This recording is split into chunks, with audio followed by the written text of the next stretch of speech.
I was diagnosed with leukemia, and it was a very rare form of leukemia. And I only had 1 or 2% chance of surviving. Unfortunately, I've got an identical twin who gave me a transplant up in London, and it was successful.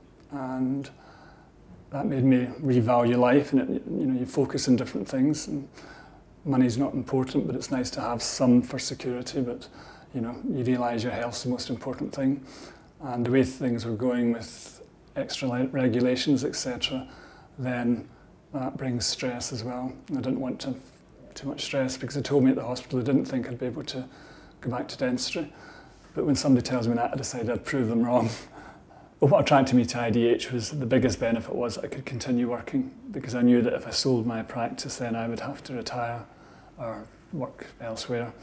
And I didn't want to work as a locum, etc., because especially after I've made your own practice for a long time, then the good thing with IDH was I could continue working and see my patients.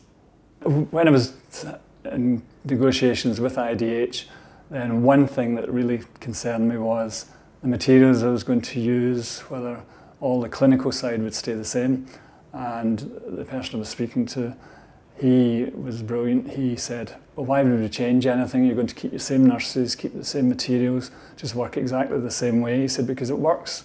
And he said, if we don't do that, why would we split you up and give you another nurse, etc.?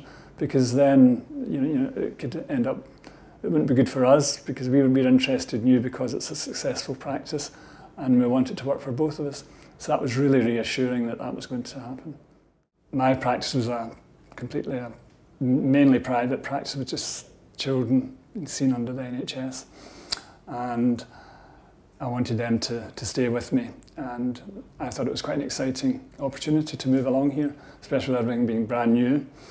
And since I've been here, I've found it's really good, because there's lots and lots of dentists and other staff, and you're able to get the support of them and discuss different issues, clinical issues, which you didn't always have the opportunity when I was in my other place.